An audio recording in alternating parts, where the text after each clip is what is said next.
is there on the screen. And Kylie Gerlach is our Director of Operations, and she, I think, is still letting people into the Zoom meeting.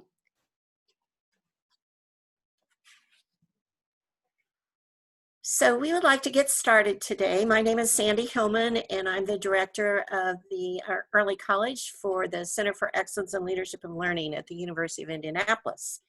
And this is our third year that we've been having our celebration for our recently endorsed schools. So we hope to honor you and set up a learning experience so we can continue to learn from each other. So as we go through our program today, I'm hoping that people can have a chance to reflect on the good work they've done and then kind of reset your mind on the importance of the work that you're doing. And hopefully this next hour plus will help you kind of boost your own resiliency to get ready for the upcoming year, because we know it will be one with many, many challenges in it. So for today, I would like to begin by introducing, having our CELL staff introduce each other. And we also are honoring, I'll see on the slide, I'm to honor our 6 schools, and we are honoring Hobart University, and we are honoring Mississinewa and Perry Meridian and Whitewater Career Center. And then our 2 re-endorsed schools are Belmont and also our Ben Davis University High School. So, CELL team, would like for each of you just to introduce yourself, and we'll go down the list there that's on the slide. You will have to unmute yourself. Classic. Hi there. Welcome, everybody, and good afternoon. Thank you for joining us this afternoon. I'm Janet Boyle, and I serve as Executive Director at CELL. Hey, everybody. My name is Kylie Gerlach, and I am the Director of Operations for CELL.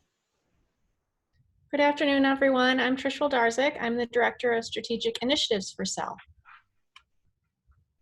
Hello, this is Crystal Cater, and I'm the Special Projects Coordinator for CELL. And I believe, Kate, are you there? I am. I'm just in a car. So this is Kate Kaufman. I'm Director of Education and Workforce for CELL. Hi, I'm Jeremy Eltz. I'm the Director of Rural Education. Hi, I'm Daisy Brown, and I am the Administrative Assistant for the CELL Department. Okay, we appreciate those introductions, and then it's my honor also just to welcome our special guests, and we have with us from the Indiana Commission for Higher Education, Teresa Lubbers, who you'll get to meet in a minute. And also we have with us Terry Lambert, who's the Director of the Transfer In part of the Indiana Commission. And I think we have Ken Sauer here with us today too. So we welcome all of our special guests from the Indiana Commission. So at this time, I would like to call on Janet to introduce our speaker. Thank you, Sandy. I'm happy to do that because I've known and worked with Teresa Lubbers for almost 10 years, and it gives me great pleasure to share a little bit more about Teresa with all of you.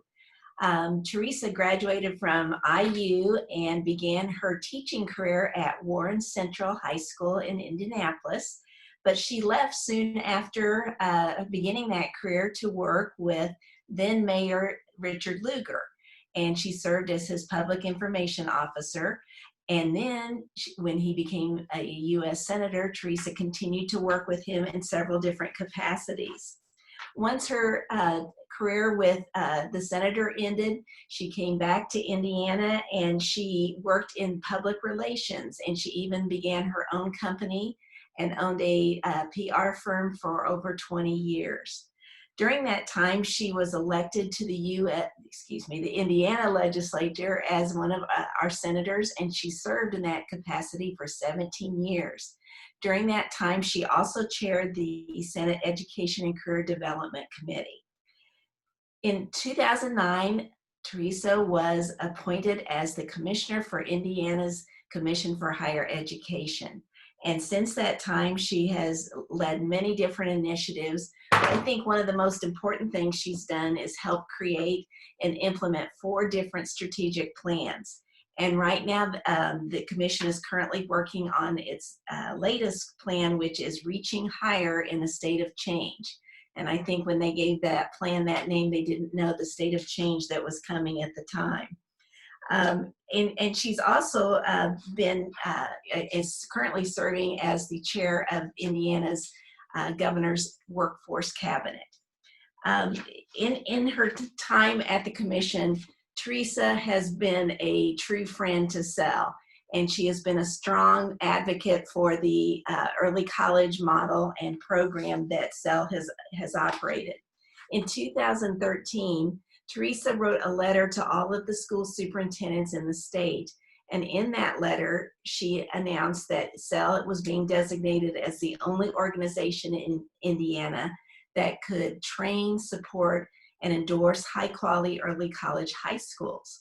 That letter was pivotal for CELL and for our early college initiative. We have since that time trained over 100 different high schools and career centers in the early college model. And we're very proud that today we will be reaching 35 of those schools that are now highly endorsed early colleges. We still have about, I'd say 60 other schools that are in process of working toward that endorsement as we speak. Another thing that Teresa has done in her work as the commissioner is she has been the chair of the Teacher Credentialing Advisory Council, and she has helped make sure that CELL had a role on that council as well. And through our time with her, she has always been eager to learn more about what we are doing in early college, as well as to give us ideas for things we might think about. So today, Teresa will serve as, for the 3rd time, as our keynote speaker. And the reason we keep asking her to be our keynote speaker is because she gets early college, and she understands why this model that is research-based and so incredibly effective for underserved kids is a wonderful component in Indiana's college and career readiness work. With no further ado, Teresa, please take it away. Thank you. Thank you, Janet, for that very gracious introduction.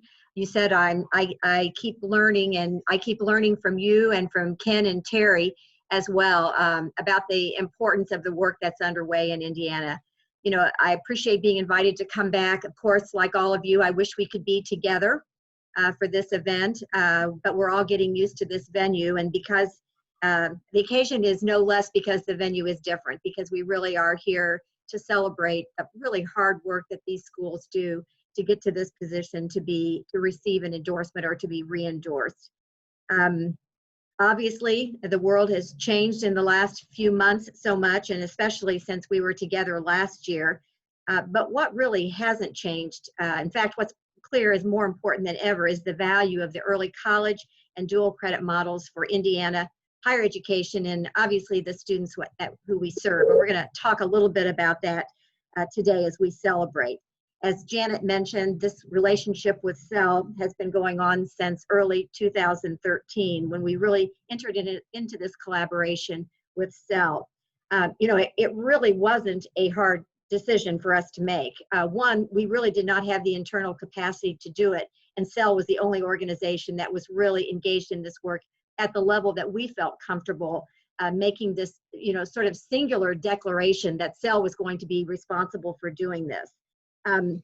We knew this. I mean, CELL's been a national leader in dual credit and early college models, and had been doing this even though we entered into a formal relationship with them in 2013, really for a decade before, had been providing assistance to schools in developing early college models. So, as I said, it was sort of a slam dunk to do this, and we really valued and continue to value the partnership we have with CELL.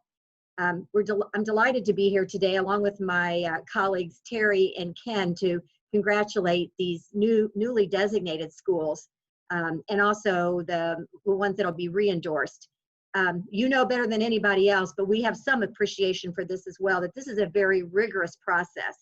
And it's not, and that's the way it should be. It should not be entered into easily. It should be something that the bar is very high. So when you get to this point, there's been a lot of work that goes into it in advance. So it is really our real pleasure to congratulate the schools today, and the two, Belmont and Ben Davis, who have been with us for the 3 years and are being re-endorsed today. Each of you are going to be recognized properly as we go through the event today. I hope you know, and I'm sure that because I'm speaking to people who have a deep understanding of early college and dual credit, that Indiana has a large and growing dual credit initiative. It's really been supported by state appropriations of the General Assembly and supported as a matter of policy. I have the privilege of working with a lot of my counterparts in other states, and it is not uncommon for them to want to talk about how we're doing dual credit in Indiana. Most recently, Louisiana looked at our model and decided to really replicate a lot of what we were doing here. I think part of our success, in addition to being partners with CELL, has been that we have been really committed to making sure that the dual credit courses that are delivered are done so in a manner that's consistent with what the courses are that are being taught on college campuses, and that in fact it is an entree to ongoing education and quality education. And this really depends on the network of partners, and including CELL, of course, to accomplish that goal. Speaking of goals, I want to make sure that you all know that Indiana has a big goal. And our big goal is that 60% of Hoosiers would have a quality credential beyond high school. We've been working on this for several years. The goal is a 2025 goal, and we're making progress. We're at, the recent numbers just came out recently, and we're at 48.5%. And that's about a 15% increase since we announced the state goal in 2012, since we started working on this before 2012, even, and the goal was announced in 2012. You know, some people wonder why the 60% goal, and it's a goal that many other states have as well. Some states have a higher goal, some states have a slightly lower goal, but the goal is really aligned to the needs of the workforce, that that will be the requirement for someone as the economy changes. And keep in mind, 2025 isn't very far away. And so that 60% goal is likely to increase even more after that. It also aligns with what Janet mentioned, which was our fourth strategic plan. And I'm going to share, just give you a glimpse of that strategic plan, particularly because it aligns so much with the work of early college and dual credit. The strategic plan we have now, which is called Reaching Higher in a State of Change. And you're right, Janet, we had no idea how much change was really going to be taking place when we came up with that title. But our plans have really been evolutionary from the beginning. The very first one in 2008, which was called Reaching Higher. Each of those, you know, it's not as if we've completed everything and closed the book and started over again. It's that we have built on those strategic plans to continue to make progress in a state where, let's be honest, education beyond high school was not critical to a good job in the past. And the world shifted, and we had to make sure that we were getting that message out to Hoosiers as well.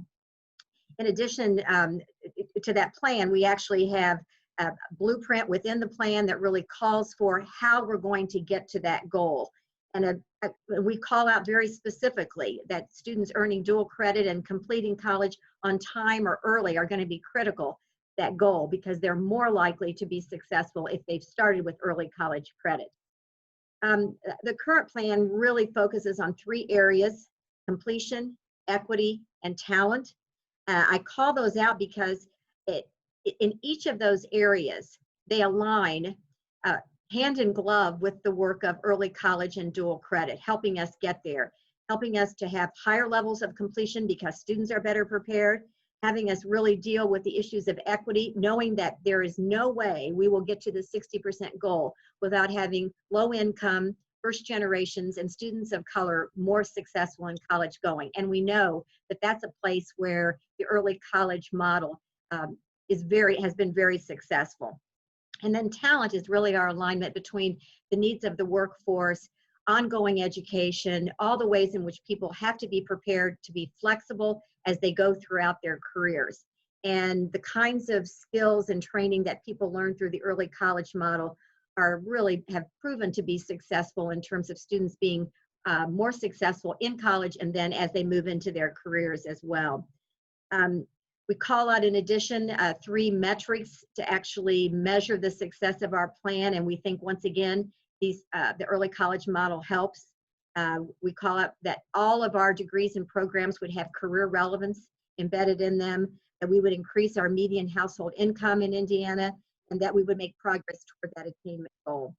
So we're very grateful for the partnership with CELL and those high schools in Indiana who step up to really make sure that students are better prepared. Let me make just a few comments about the equity part, and then I'm going to do, unfortunately, a sort of a deep dive on some of the data. I do that because I think it's really important for us to have some sense of how much progress we have made and how much these models make a difference. You know, I think we're all keenly aware that we have achievement gaps.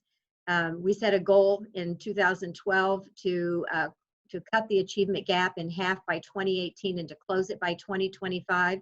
We met the first part to cut it in half by 2018, but we're not on target to close that gap with many students. And so that's why programs like our 21st Century Scholars Program, our early college models, and dual credit are so important. Even if you look at dual credit alone, not AP, with it, since 2012, we've increased by double digits for students of all racial, ethnic, and socioeconomic backgrounds. And early college models have been especially impactful for first-generation minority and low-income students. So if you'll bear with me for a little bit, I'm going to talk about some of those other data points that I think are worth celebrating. In our 2019 early college credit analysis, we highlight the data that's important to really focus on equity with the early college. We show that for minority and low income early college high school graduates, they went to college at 76% over their peers at 54%. And they're continuing to go at higher levels where, in fact, our population overall in Indiana, we've actually seen a slight decline in college going rates from 65% to our most recent of 61%. When you look at persistence and college completion, we also see that students differ by at least 12 percentage points based on early college graduates exceeding their peers. We also obviously know that the early college model offers Indiana students a head start in their pathways because not only do they secure a high school diploma, but they're also earning up to 2 years worth of college work toward an associate or a bachelor's degree, and this has been critically important. They are deliberately focused and organized around completion of the statewide transfer general education core, a certificate program, or an associate degree. So these are all the ways in which, while dual credit is incredibly important, this model is even more important for students. We also believe that the early college model early removes many of the barriers that students have or they see for themselves in terms of academic preparation and student support.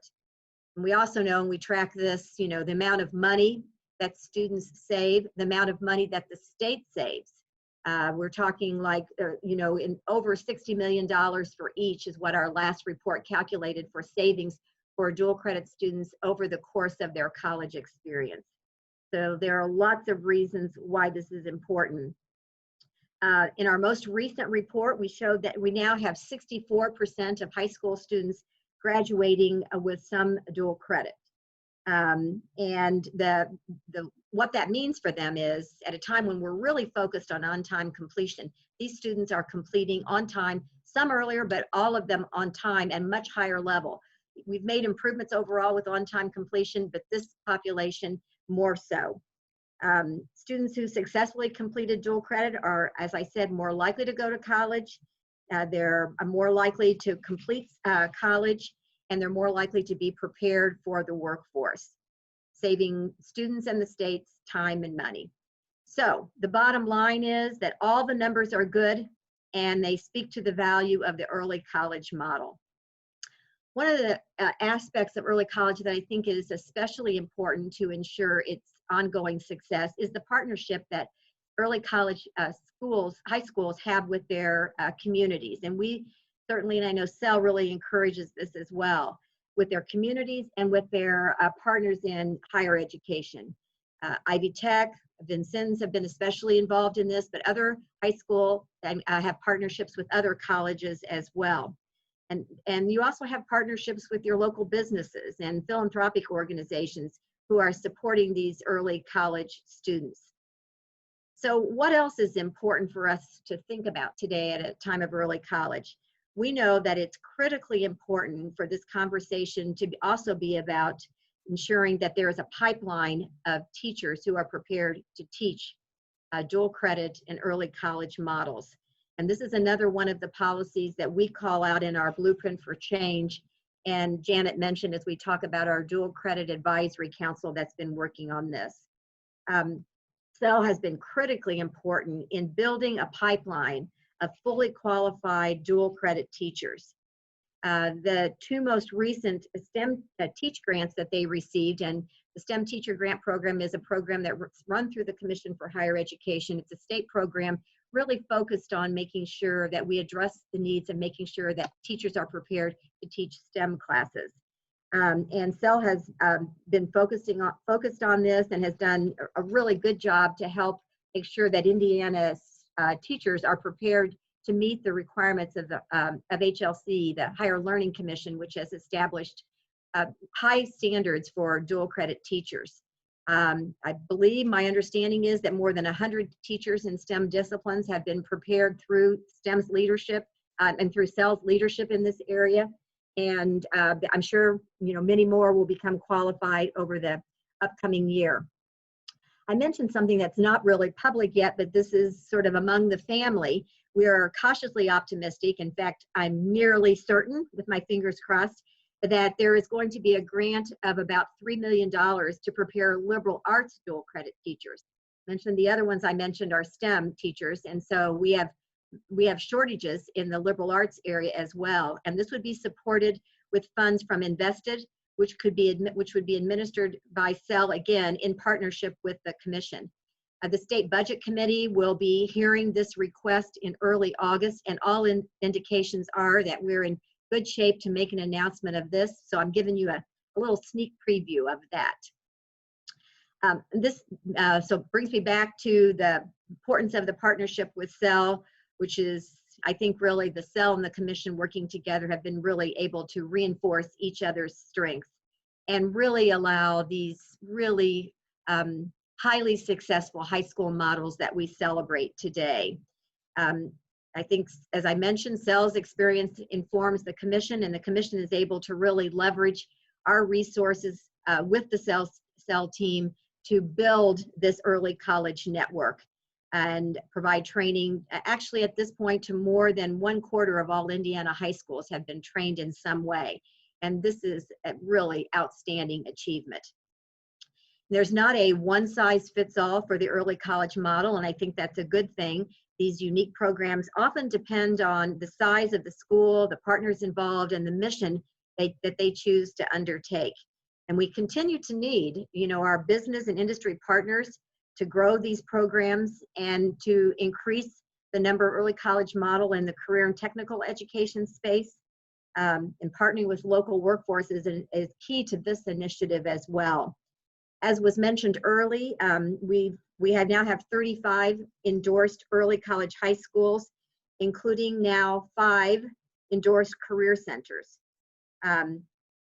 For those that have been endorsed, it's critical that we call out and acknowledge, the high level of standards that you've put in place and the partnerships that you've provided to make sure that students have the best possible opportunities. The schools represented here today understand this firsthand and have made this clear in the models that they've brought forward for endorsement. Their endorsements represent the culmination of a multi-year process and the investment of significant time and resources. So on behalf of the Commission for Higher Education, we are grateful to join in this celebration. We congratulate the schools and those who have been so involved. We thank again CELL for their work that they're doing, and it's our delight to be a part of this celebration as we continue this very important work. So thank you for inviting me to share a few thoughts with you today. Okay, thank you so much, Commissioner Lubbers. We too value our relationship with the commission, and together we think we can help schools continue to grow and move forward. So just to give a little bit of background, most of you already know the process, but there may be some people here who don't. We typically, it would take a school 3 to 4, sometimes 5 years to actually get to the place where they can become endorsed. And the process is during the year of your request to become endorsed, we ask you to submit initial data where we look to see how many graduates you have completing the different degrees. Then we work with you to help you develop a portfolio that documents your journey. And we know that's a lot of work. And that then is submitted by the end of January. We review it again, and then we send a team of 4 people, typically, to visit your school. And usually it's people on the CELL team. Terry Lambert has been so gracious to join us in those visits. This year, of course, was unique, and we were able to do in-person visits to Whitewater Career Center as well as Hobart University. And then March the 13th happened, and the rest of our visits we did virtually. And we're very pleased with the opportunity to probably speak to more teachers in a group than we would have had we been in person, and great participation from student groups and parent groups. And it's really important that we hear all those voices. We also noticed that during those visits, when the students were talking about early college, some of the teachers actually stayed on the call and got to hear their students talking about how much early college meant to them. So that was kind of a nice touch there. So we'll get started on our presentation. And our first school is Hobart University, Hobart High School. And Dr. Peggy, I'm going to read the names of the people that are involved in these great programs, because none of this happens, doesn't matter about the building, the program. It matters about the people, and that's what's making all of this work happen. So let's start with our superintendent, Dr. Peggy Buffington, longevity superintendent there at Hobart, dearly loved and critically important to the early college program. And at the high school, we have co-principals, Misty Schoeneman and Brendan Munden. And they also are blessed to have a director of college careers, and that's Tim Krieg. And then wonderful director of guidance services, Danielle Adams. And the chancellor, actually from Ivy Tech Community College up in the region, Aiko Sikoski. He's very involved in their work. And as well as the director of K-12 initiatives, Caleb Westberg. So beautiful building. We were greeted to this amazing building. It looked brand new, although it really is not brand new, but it just exudes such pride in, and actually the school is the center point of the community there in Hobart. So just to talk a little bit about an overview so you understand Hobart University. Enrollment there, you can see they actually have been doing dual credit for a long time. Dr. Buffington said, oh yeah, we've been doing dual credit since 1999. And, but they actually decided, rather than just doing some random dual credits, that they would create Hobart University, and that happened in 2018. It's a very diverse population there, and as far as first generation, the leadership there believes that the majority of their population there, more than half of the parents do not have anything beyond the high school education. So definitely a good fit for the early college model. Their partner, they had several, this is typical, an early college will start out with several partners, and then you realize the more the merrier really isn't the case. And so they were working with some other universities in the area, but then have really honed in, and Ivy Tech, Lake County Valpo is their main partner. They actually have 70 dual credit classes and 36 dual credit teachers. So that just speaks to the strength of their program. And they are offering the STGEC. They call it Saint Jack. That was the only place we've ever heard them call it Saint Jack, but that was pretty cute. And then they also offer technical, or rather certificates, and as listed there on your screen. And additionally, due to their strong partnership with the business and industry community, they are offering the work ethics certificate. Okay, next slide, Kylie. So some main highlights of the program.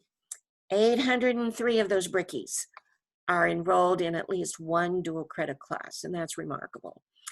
And the district is very supportive, not only boots on the ground, being visible out there in the early college program, but helping with grad credit and helping those teachers get their master's degrees. Lots of dual credits are earned there at Hobart University. One of the cool things that they do is they start recruiting this college for all early on, and they've had some initiatives to encourage that thinking. They've had the 529 plan going on for many, many years. But they bring the fourth graders to the high school. They all get t-shirts. And then they also really focus on the middle school and take middle school students on field trips. And so it's just an amazing effort that they put forth to get students to understand that they have to go on to some schooling after high school. So they also are very intentional about working as a team. Great synergy there with the central office and the building administrators, and very involved students in the leadership of their program. We also know that they do a great job promoting within their building. You see banners everywhere that are really encouraging students to come up with their career pathway and start to work toward it now and get serious about it. Their guidance department is very active, and they encourage students to get out and do college visits. They also do a lot of career field trips out into the technical field. Very intentional about using data. They use a program called Forecast 5 Lab for data analysis. And it's through that they're really able to see where their students are succeeding in their dual credit programs and what changes maybe need to be made. One of the cool things that emerged was Dr. Buffington is very involved in many community organizations and in leadership positions in those.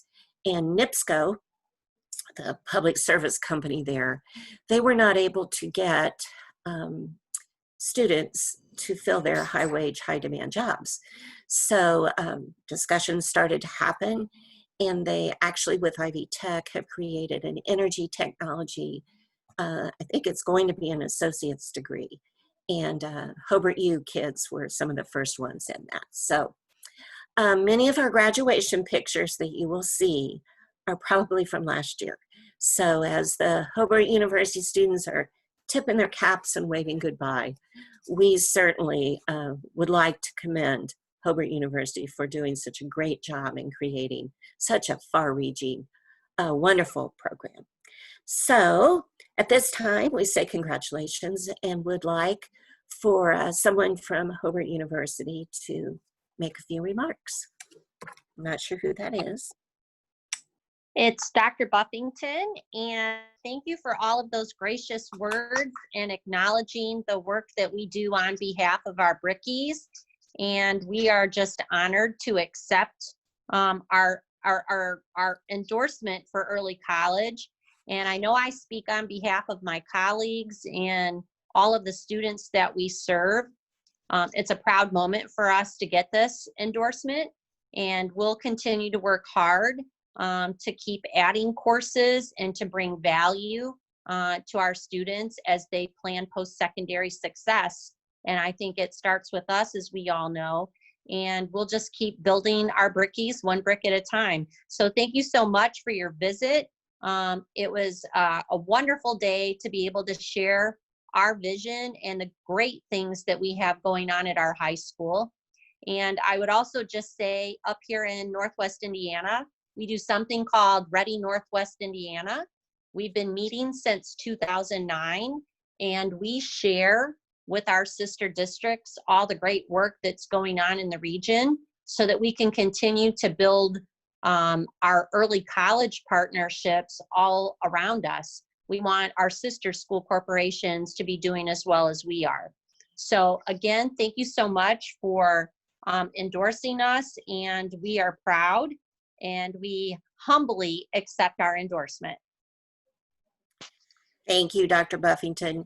We have mailed out banners, and we hope that your early college banner will be displayed with pride. So, okay, let's move on to our next school, Tribe U, Mississinewa High School. Our superintendent there, Tab McKenzie. Leslie Winter is the assistant superintendent. She has been very much boots on the ground, very involved in this program. And our principal, Steve Quarterer, and he also has provided very strong leadership, which is what you have to have coming from that building principal. We have Rachel Roche, who is an assistant principal, who also helps guide the program. Amy Richards is the director of guidance, and she is working constantly with the higher ed partner, which happens to be Marion Ivy Tech, and the representative there is Kristen Ish, and she is the director of K-14. So Mississinewa High School is located in Grant County, and as many of you may know, if you live in a county where there are several high schools, sometimes there can develop some competition among the high school, and sometimes the larger high school seems to get all the resources, or at least you feel that way. So Mississinewa is very proud to be the first endorsed early college in Grant County. So an overview, it is 767 students, and really will be growing their number of early college students. This is their big year to recruit in the 8th grade. So next year they will add 9th graders and 10th graders. And that will bring their number of students up to a higher level, probably about 50 students per grade level. They started their journey in 2016, and that was the organizational year. I know teams from Mississinewa have been coming to our early college networking meetings. Every time we have one, they are there and very involved in learning from others. And they were able to make inroads happen to the Ivy Tech Marion campus and got their MOU established in 2018, which I think was kind of the pivotal point for them. Ivy Tech, as I said, has been a great partner for them. Mississinewa offers the STGEC, and they also offer 4 certificates as listed there on the slide. They will, those students mostly earn those certificates by going to the Marion Career Center for that. One of the unique things I think for them is they offer the Preparing for College and Career class to all 8th graders. So that really helps them start to talk to students about taking school seriously and the journey and the career that they're interested in pursuing. And then, boy, have they really increased the number of dual credits that they offer. It's quadrupled in the last 4 years. So other highlights of the program there, they're very intentional about creating a college-going culture. They also have designated certain parts of the building for the early college students to have a study area. They are really great with their signage throughout the building, and they also are working very hard to develop their college field trips that are intentional. And I think they had planned to have this summer be a summer college tour. And I know probably with the pandemic that they've made adjustments with that, but I know they'll continue that concept. And that's a great way to build culture, is by taking students over the summertime to visit some of those college campuses. They actually start their recruiting in elementary school. They have in place a very strong social emotional learning curriculum in their elementary school, which they feel like then promotes more readiness for to think about careers and success. I'm very proud of them that they designated and hired a lead teacher. I think that having that teacher leadership guide the program is very, very important to early college. Also, they have a very strong relationship. They have an advisory council, and the Grant County Community Foundation has been very involved in that advisory council. And they also are, they have many businesses with their partnerships with their businesses, but they have 10 that are really, really solid, and they're hoping that that will help bring in some more areas, businesses. What you get into in a county is you share businesses with the other school districts. So it's kind of, you have to be strategic to make that grow. And so this year, the plan was that they would have 2 students. They will have 2 students graduating with the STGEC, and then 40 students will earn 15 plus transferable credits. So we can advance those slides. You can see some of their great signage that they have going on here, and their study area that I mentioned too. So Mississinewa is really doing it right. They've worked really hard. They've been working on this since 2016. So we are very, very proud to announce them as a fully endorsed early college program. So if you know how to use your little reaction button down there, you can give them a thumbs up, clap. At this time, I would like to ask someone, I think Mr. Quater is going to accept that award.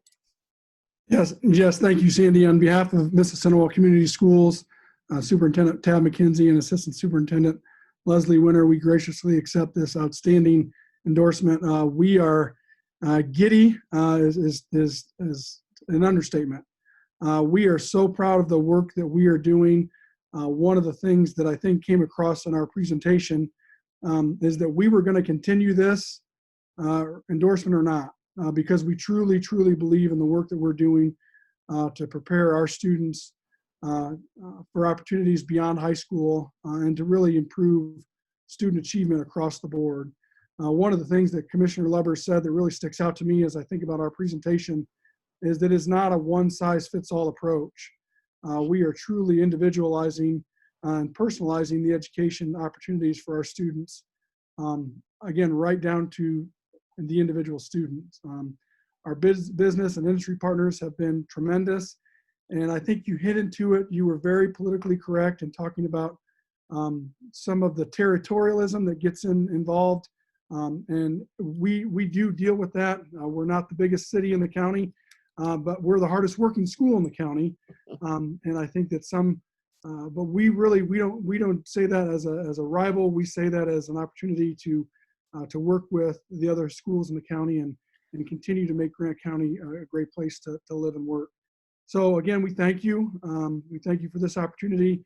We're so excited to be a part of this process, and just the Hobart University presentation has me excited to the opportunities that we'll have to network with these outstanding schools. So again, on behalf of Mississinewa High School, Mississinewa Community Schools, we thank you. We are excited to get to work. And I just have one more comment to make about Mississinewa. You know, good teams that in all of these schools have great teams, but good teams just have a synergy of how to work together. And at Mississinewa, it became clear to me right away that the team members, they didn't care who got the credit for what. You know, it was, we are working on this as a group, and Mrs. Winter does some things, and our guidance person does some things, and the principal steps in and does things, and doesn't matter. There was no territorialism in their team at all. And I think that leads you forward. Absolutely. And I would be remiss if I didn't mention our assistant superintendent, Mrs. Winter's leadership. And that's how she leads in all of our programming. We owe a debt of gratitude to her for all the work that she's doing for our students. Again, not only here at Mississinewa, but across the county and across East Central Indiana. We're really honored and very fortunate to have her as a part of our team, leading our team. Yep, she could be the cheerleader for early college, that's for sure. So, okay, well, thank you so much for that. We are ready to move on to Parameridian, the Falcons. Again, let's start with our people, our strong leaders there at Parameridian. Patrick Mapes is the superintendent and Kurt Boddicker is the principal. Brad Miller is the director of guidance, and Dr. Kevin Maurer is the assistant dean for Vincennes University. Martha Cook is their lead teacher director, and Rebecca Shull is the early college counselor. So Parameridian High School, large high school on the south side of Indianapolis. There's a beautiful picture of what happens in that building. I know they're getting ready to start school really soon, and the stress of all of that is upon everyone. You can see the enrollment there. They have 306 students and are continuing to grow. They have kind of changed their target group to start out with. They felt like they were targeting, just looking at like the 2.5 to 3.0 GPA. And what they were finding was that wasn't maybe the right way to approach their recruitment. So they've had some changes, and that really is increasing the number of students they have per grade level. It's a very diverse population. There is a significant Burmese population who attend Parameridian. They have an awesome higher ed partner, and that's Vincennes University. And they provide an assistant dean 2 to 3 days a week. And they also provide tutors and other support personnel in the building. They have 16 early college teachers, and they are offering the STGEC as well as a associate's degree, actually. And you can see the numbers there for the graduates from this past 2019 school year. The district also is very supportive in that they are financing a grad credit for teachers to get up to that credentialed level. So we talk about leadership. In this school, there is a great duo leadership.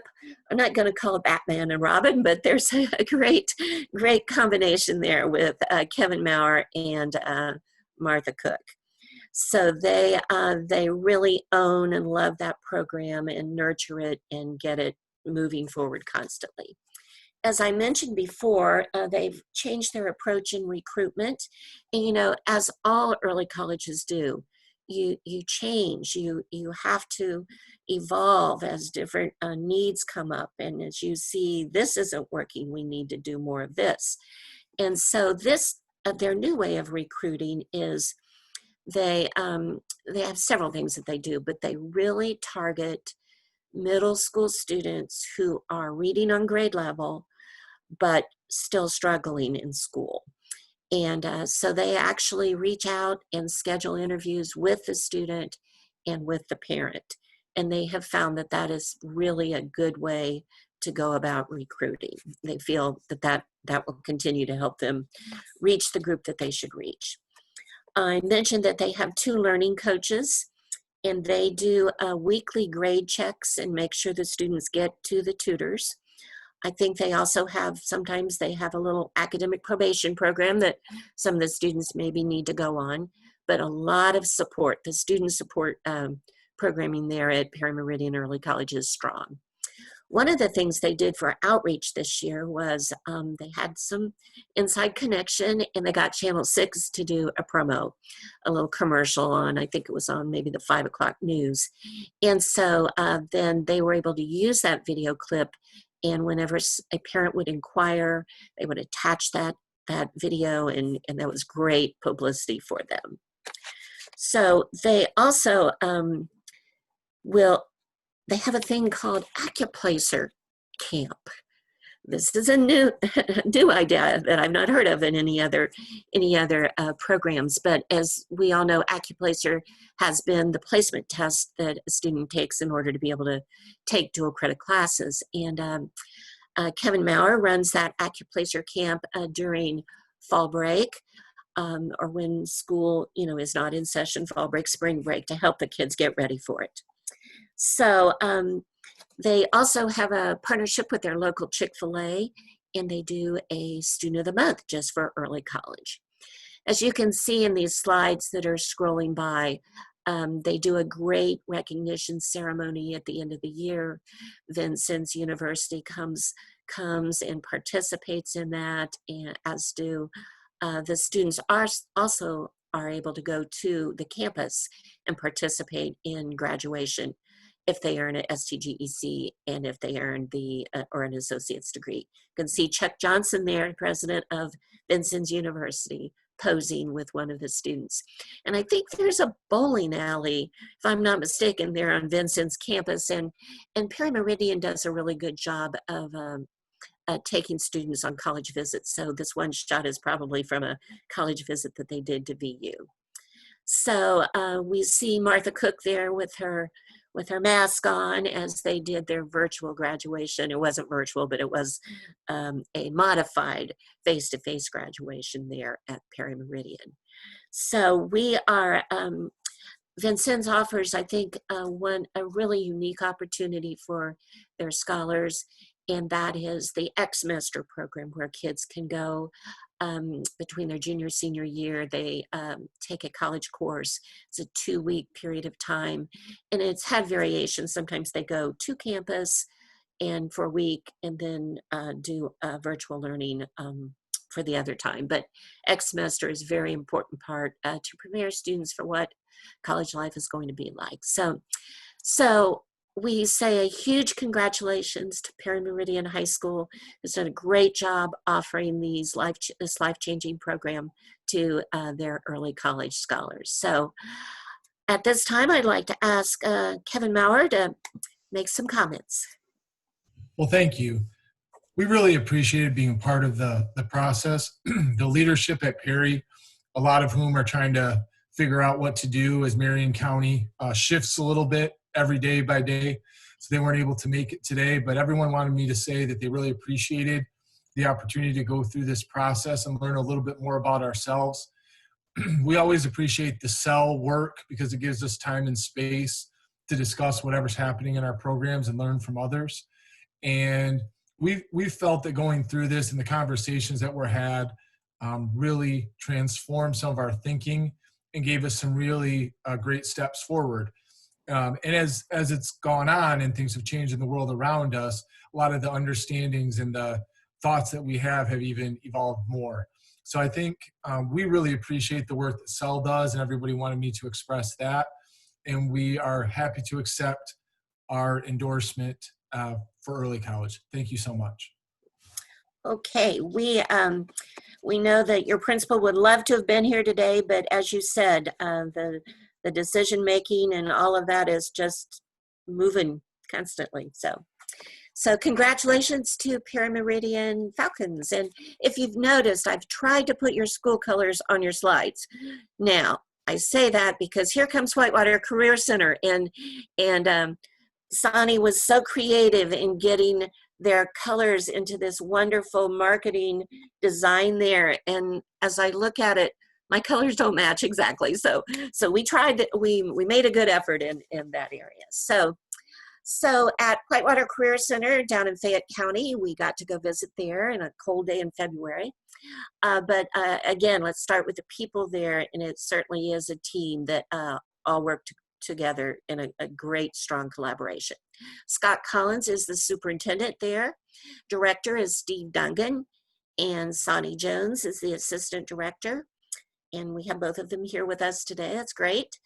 And Matt Davis is a student accountability and community outreach coordinator. They also have a work-based learning coordinator, and that's Beth Shank. And then they have a wonderful partner at Ivy Tech Richmond, their K-14 director, Melissa Kircher-Smith, like she's here with us today. And then they actually, Ivy Tech has a college connection coach, and that is Chris Bottomley, and he is there working with the students. So Whitewater Career Center sits out in kind of in wide open space on the campus where Connersville High School is, and beautiful setting and a facility that shows a lot of pride. And one of the things we were impressed with, they have a student-run restaurant in there that the community uses a lot, and we were very impressed with that whole thing. So some of the overview of Whitewater Career Center. They receive students from 6 surrounding districts, and they have 94 students in their early college program. As I said before, Ivy Tech Richmond is their main higher ed partner. They do have partnership with Vincennes in some of their programming. So the early college staff, and I'm talking teaching staff, they have these 3 dual credit instructors who are also workplace specialists. They've been out in the workplace and have those credentials. And they are absolutely amazing. They know their stuff, but they love the kids. And you could just see that in everything that they did, that they were very committed to this program. 50% of their students are from an underserved population, and they do have great business partnerships, and that has helped them establish the work ethic, the governor's work ethic certificate. They offer 50 dual credit courses, and then they offer 3 certificate courses or programs through Ivy Tech. And as we've said so many times, they have strong support from their central office, which you have to have that in order to flourish. So, highlights of the program. They actually just in last fall, I think it was, celebrated their 50th year as a career center. They have very strong administrative leadership there with Steve and Sonny, and they blend together. They each have their defined roles, but they really work well together as a team. As I mentioned before, we have Mr. Beaver, they're not related, and Mr. Bettle, and they are these are the certificate programs through Ivy Tech, the maintenance and light repair, and machine tool technology, and structural welding. They really have a great printing department at the Career Center. So they have done, and their marketing students have really worked hard in promoting all of their programs, but also helping with the early college promotion. Their work-based learning coordinator helps with their interviews. They do many mock interviews and resume development, and also helps a lot with financial aid.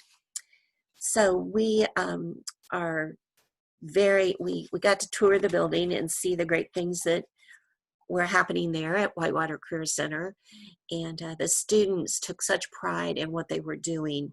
And also we got to meet with some really involved parents who just testified how this program had changed their lives. And I think there was some, each local school district decides whether they're going to send their students to a career center or try to provide, meet their needs at their own building. And I think there was a rumor that maybe one of the schools maybe wasn't going to come to Whitewater Career Center anymore, and the parents were just genuinely, upset about that. So I'm hoping Whitewater, and I can't remember which district it was, but I'm hoping that all got worked out, because definitely for sure the students are benefiting. As I said before, Richmond Ivy Tech has been a great partner for them. And I think this group here is the structural welding graduates from last year. And I think they had more students earning the certificates for this year too. So we are thrilled to have them actually be endorsed by us. I might also add, they do a really cool 8th grade summer camp where they bring students from all the different sending schools to the Career Center for, I think it's a 2 or 3 day program. And of course, I'm sure they had to make adjustments this year for that, but what a great recruitment thing for a Career Center to do during the summer. So again, our commendation to Whitewater Career Center for your excellence and your vision and all of the community development partnerships that you have. And we are glad to announce you as an endorsed early college technical school. So we would like to hear some, yeah, Melissa's clapping. Yes, I like that. We'd like to hear some remarks from, I think Steve Duncan is going to speak. That's correct. Thank you very much, Sandy. On behalf of the Career Center and our staff, we would like to, humbly accept this endorsement and really feel like we're doing something good for our students as we move forward. A lot of thanks to be shared. If this is 100% completion on something, I have about 1/10 of 1%. Sonny Jones is an incredible individual. Her and Matt Davis have done some incredible things. Melissa Smith, Kircher Smith, and Chris Bottomley from Ivy Tech have been absolutely fantastic. Also, our partners at Vincennes, whether it's the godfather of CTE with Ron Hoke or whoever it may be, have been instrumental in helping develop this. Have a lot of great partnerships with other career centers around the state, whether it may be Elkhart or Area 31 at Ben Davis with Pat Biggerstaff to really use his resources. And the best thing about us being in a cooperative is being in a cooperative. You can do a lot of unique approaches, but the worst thing is being in a cooperative because everybody wants their place at the table equally. So, beating the political stigma and not being a Fayette County Career Center, but being a Whitewater Career Center that's good for every student who walks in our door is very good. And we're fortunate to have 6 superintendents in 6 districts that let us in from recruiting from, we're recruiting some kids at 2nd and 3rd grade. And trying to break that stigma that skilled trades has a place in this world and that it is not just a college world model. And we truly believe that if you can get a skilled trade while you're here, still get an advanced degree in that trade or go to a 4-year institution, you have a lot better option on a rainy day than if you're simply a college student. It just does not work out. So we're trying to create good citizens, good individuals with good work ethics and good morals, and I think we're doing a great job of that. And I will say CELL has been excellent. This is actually my 2nd time working with 2 different schools in the accreditation process with Junior Senior High School many, many years ago, and they have always been a class act, and we're very proud to be a member of this, and we'll display our banner very, very proudly in our building. Thank you so much, Steve. I do know one of your goals too is to work with your sending schools to help them get some of the academic dual credit classes that would then go with your technical classes to help the student actually be able to earn technical certificate rather than a certificate. So that is correct. We're working on getting Mrs. Jones an actual Indiana State teacher's license through her credentialing and advanced degrees. Then that way we will not have to have student reimbursement or buy classes through Ivy Tech to teach some of our speech classes, and we can teach them in-house for students and open that up as well. Sonny will make a great speech teacher. He likes to talk. Sure. So congratulations again to you guys. You're doing wonderful things. We're really proud of you. Thank you very much. Okay, it is time for our re-endorsed schools. And the longer you're in this business, the stronger you get. And I could talk forever about these 2 schools, but I promise you that I won't. So and then also there's some truth to the longer you're in this, the more challenges there are because it's constantly evolving and you're constantly looking for resources. And then there's an outside agency like the Higher Learning Commission that says, oh, now you have different standards to get your teachers to for credentialing. And so for both of these schools, they have persevered, they're growing, they're improving, and they're continuing to do what's needed for the kids to help them get ready for the future. So let's start again with the people and the wonderful people there at Belmont High School. We have Brent Lehman, who is their superintendent, and we have Kim Hyatt as the principal. And we have Michelle Blackburn, who is the early college counselor. I see Michelle there. So, and I know she's been working with the program since its inception. So she's kind of like the mama of the early college program at Belmont. And then our wonderful partners at Ivy Tech Northeast, we have Don Bonamy, who's the director of K-12 engagement. Don's here, I know. And we have Ashley Henderson, who's the Ivy Tech Northeast Assistant Director for Early College Programs. And I know as any program goes, it's very interesting when you have change in staff. And I think Belmont has been a school that's had some change in leadership really about 5 to 6 years ago. And I want to just take this time to give a shout out to Michelle Blackburn, who really, I think, was the glue that kind of has held it together and helped bring on the new people and keep the vision going. So we did not get to visit Belmont High School, but we had a great virtual visit. So some of the overview of Belmont, and again, is a school in the 600-ish. They have 213 in early college. As I've mentioned, Ivy Tech Northeast is their wonderful partner. And the students there can earn an STGEC and can get an associate's degree. I think they have to go to campus for a couple of classes. Strong business and industry partnerships, and you get that after you've been in the business for as long as they have been. And they also, like most schools, are concerned about being able to hold on to their staff, not have them sniped away by the neighboring school districts. So they do offer some incentives for teachers who are teaching the early college classes. But I think that one of the most vital things about this program is their advisory program. And that is just interwoven into everything that happens there at Belmont High School. And I think you'll see some pictures later that will show kids on field trips and other enrichment activities that they do as an advisor group.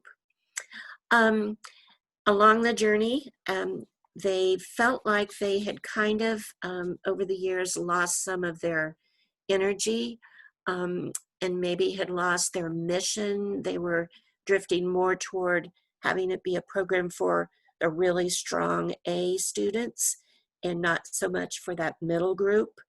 So they had a faculty retreat, and with the support from the principal, they really revisited what their real target group was and what their real mission was. And that was kind of a turning point. I think that was in maybe 2018 when that came about. So, and then as teachers were leaving and they were bringing in new teachers, the new teachers had not been through the CELL New Schools workshop, so they really didn't have a good picture of what this was all about.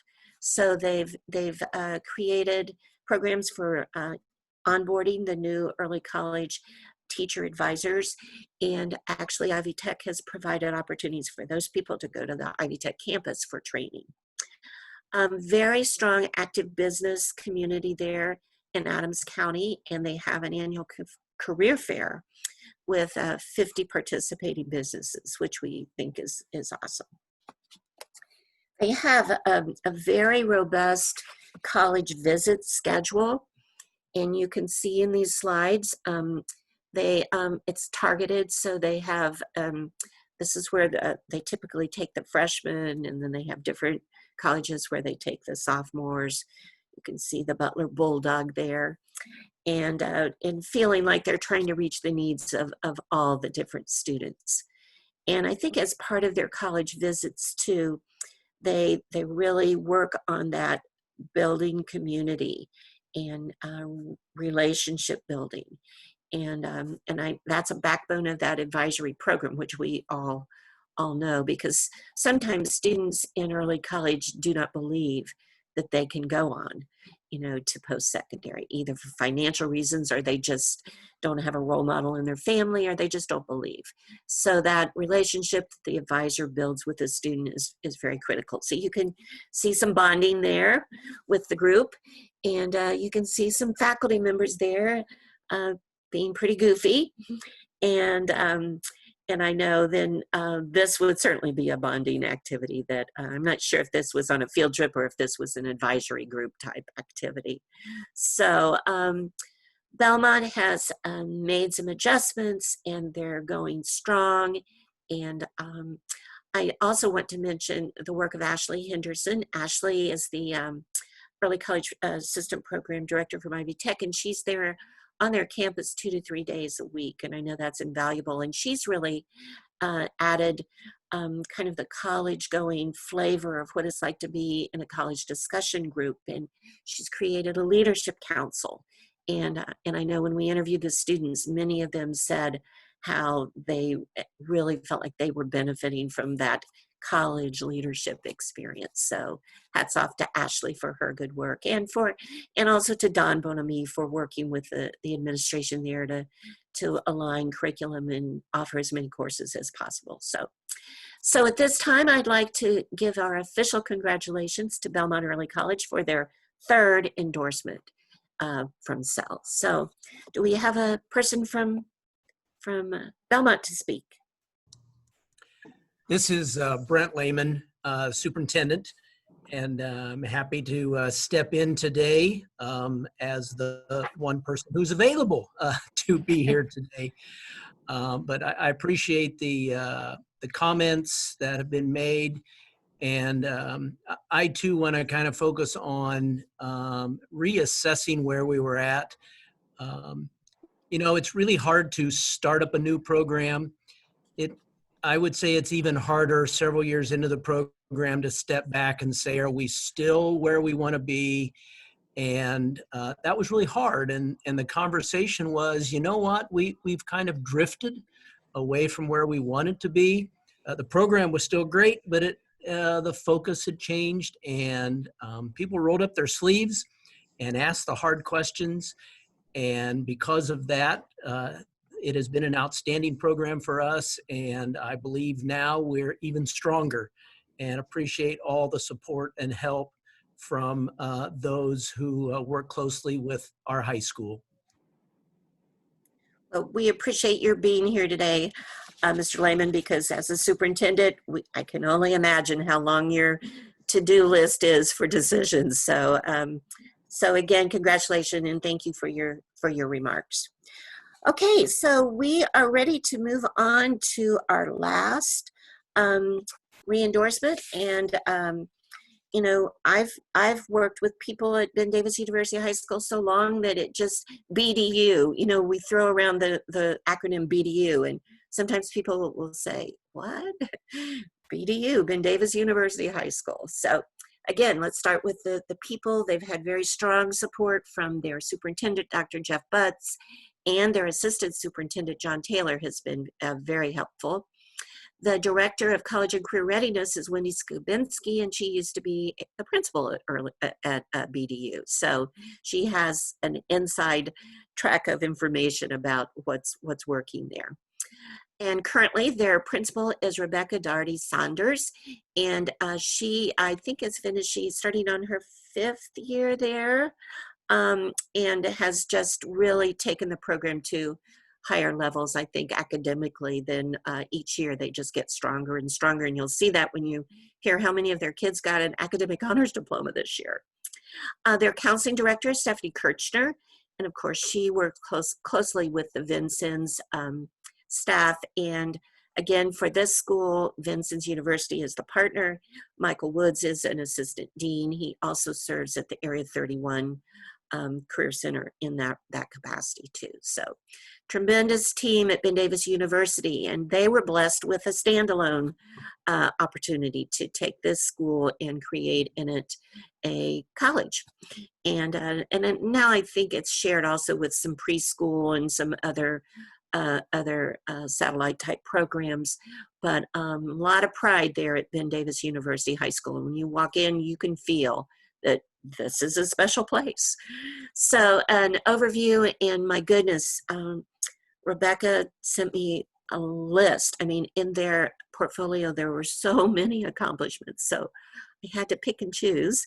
402 kids currently in that building, and then they have another cohort group of probably 125 to 50 in their 9th grade center. Their wonderful partner is Vincennes. They've been with Vincennes as a partnership since the beginning of Ben Davis University High School. They have 2 counselors, 15 dual credit teachers, lots of adjuncts. And Rebecca says the way to make the adjuncts deal work is you need to have a lot of say in who the adjuncts are. So I think she establishes those good relationships with those people and they want to come back. Also, they have 2 tutors provided by Vincennes. BDU is a very diverse place, underserved first generation kids, but the class of 2019, they decided that, you know, so many students were really close to being able to earn an academic honors diploma. So why not just say, that's what we're doing? So it's not an option anymore. The students are signed up to get that 3rd year of world language and get the math that they need for the academic honors diploma. And last year, 94% of them did and got that or the technical honors diploma. So that is a great accomplishment. 93% of them got an associate degree. And again, that's just remarkable. And then they also worked very hard with the students on the FAFSA and had almost a perfect completion rate for that.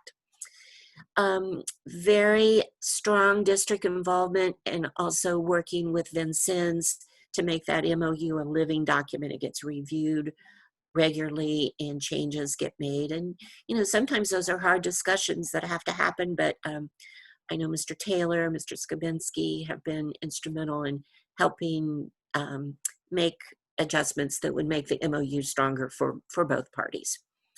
This year they have started a year-long advisory course, which is required. And for their associate's degrees, they have 4 majors: the health careers, IT, business, and liberal arts.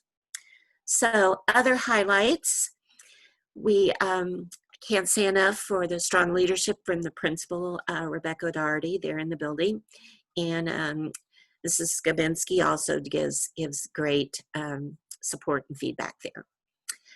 They are constantly auditing their curriculum. They track their I don't want to say failure rate, they track their student success rate in their dual credit courses.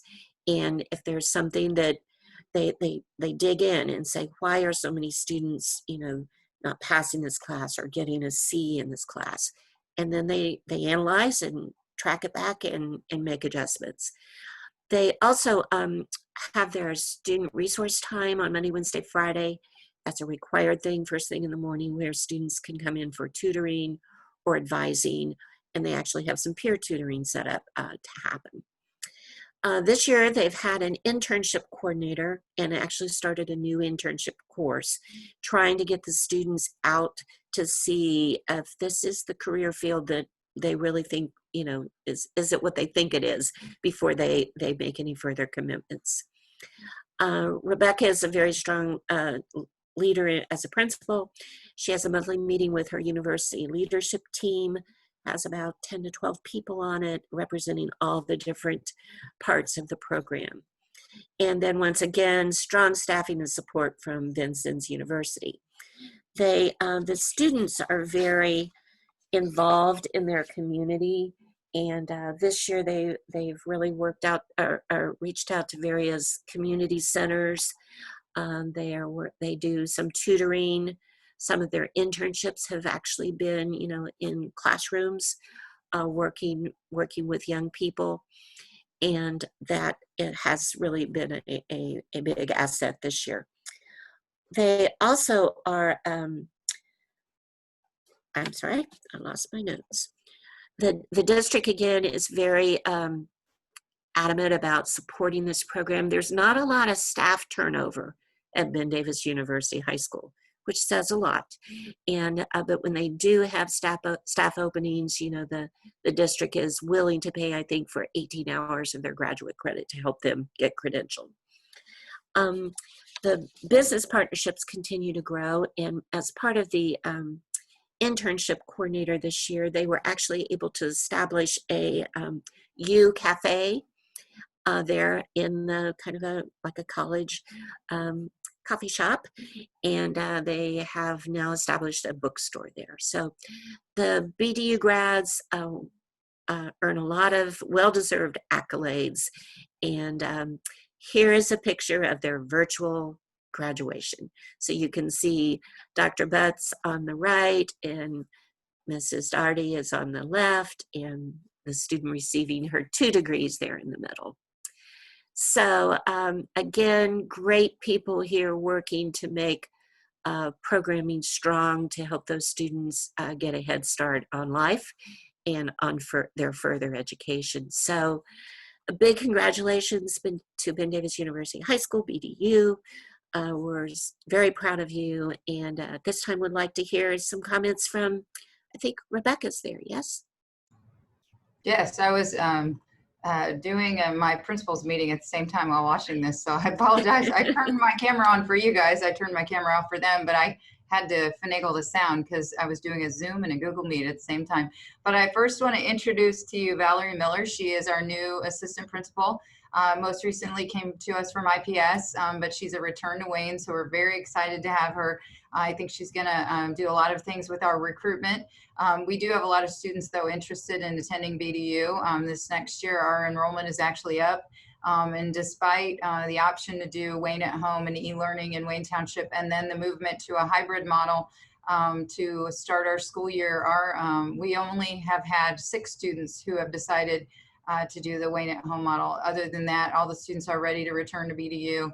They're excited about the school year. They're very excited to come to school face-to-face and begin their classes, even if it's in a hybrid model. So a couple of things I wanted to share. I've been here actually at BDU. This is my 7th year and my 15th year in the district, and I started the 9th grade center group with the University Academy. So I got to start the program when Wendy was over here as the principal before I came over here. We actually have, this year, I think we have about 175 students in 9th grade that start the cohort. And then our graduating class, this year, we're starting off with 134 seniors. So we're like super excited about the size of that group. And we did get the opportunity to have all but one of our students get an academic and technical honors diploma this past year. And then we had all but one student, a different student, get their associate's degree. So definitely our highest numbers ever. I don't know forever, like Mr. Taylor always says, see if you can, continue those numbers. I'm going to try as hard as I can to continue those numbers. But one of the biggest things that I would say that represents BDU is the fact that this program is accessible to all students. So while it says that we have a minimum GPA requirement, we actually do not. We accept students with behavioral problems, attendance issues. We welcome those students because they thrive in our environment. All we ask is that they want to put in the effort to be successful, and then we commit to their parents that they're going to graduate from BDU, they're going to get their high school diploma, academic and technical honors, and their associate's degree. And we're able to do that with their commitment and with the parental support.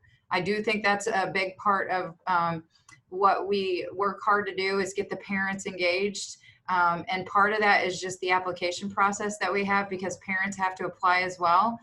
Even if it's the only thing that a parent does, it means that a conversation has occurred between their child and the parent about what their educational values are, what they want to do, after life. And I think that's hugely important. We are getting ready to start, and it wasn't in my endorsement application, re-endorsement application, but we're getting ready to start a partnership with the University of Indianapolis with the School of Education with Dr. Kirkendall. So we're very excited to be able to offer and this is just, as another option to our students to take the beginning courses in elementary and secondary education. We have a lot of students who have such a positive experience at BDU that they want to work in our district. And they're able to become a paraprofessional with their, associate degree. But what we want to do is we want to get them going straight into an education path right away. So we're very excited to be able to partner with University of Indianapolis to do that, get our kids excited about that educational sequence, be able to add in the associate's degree that they'll earn from Vincennes University. So love that opportunity. Vincennes has been very supportive of the opportunity as well, because they are not offering courses that Vincennes can offer. And it's kind of a different focus. We have very few students that go on to Vincennes University, to complete an undergrad, because they're really not focused on an undergraduate program. But we do have students who go there who get scholarships every year to get another associate's degree if they would like. So want to thank you guys for the opportunity. Looking forward to continuing to partner and support other early college models as they begin to grow and become re-endorsed. And really excited we do have some new staff members like Mr. Mike Woods, who is going to be, who has already been and will continue to be very valuable because of his association with the Area 31 and Area 30. So he actually has 2 CTE programs, that he is involved with. And we've already been able to make some changes as a result to what we have to offer here and what staff are available. So thank you guys for including us today. Thank you, Rebecca. And I think you've heard it from several different groups, but CELL provides 4 networking meetings each year where we try to bring up relevant topics from the commission and dual credit partners. And so we know and hope that you will continue to be a part of that. But as an endorsed school, we also have a program called our Early College Collective. And that is when we bring together those endorsed schools because sometimes they have different needs than someone who's just beginning the journey. So that's a benefit that you guys will be able to have. And please be involved because you share so much learning with all of us, and that's the purpose of the collaboration. So with this year's group, we'll add nearly 2,000 students from these 6 schools as early college students. And as you've heard before, that puts us at 35. I think we have about 10 in the pipeline for next year to become endorsed. And so we know that this coming school year may not be ideal, but our students need us more than ever, and we need each other more than ever. So we're looking forward to a great school year, strong leadership from all of you. I would just like to thank all of the schools for the professionalism and their hard work and dedication. And I would also like to thank those people who served on our endorsement teams. We have some new CELL members this year, Jeremy Eltz and Kate Kaufman, and they bring fresh new ideas to the whole process, and I so appreciate that. And thanks to all the cellmates, and Daisy Brown, thank you so much for helping get this together, and Kylie Gerlach, always working behind the scenes to make it work. And but very importantly too, would like to express our appreciation to Teresa Lubbers and Terry Lambert and Ken Sauer for all of their support from the commission and for being here with us today. So is there any final comments before we end our celebration? We have virtual cake for everybody. You'll find that in your kitchen. So hopefully next year we can have our celebration face to face. So any other comments? Okay, thank you all for joining us.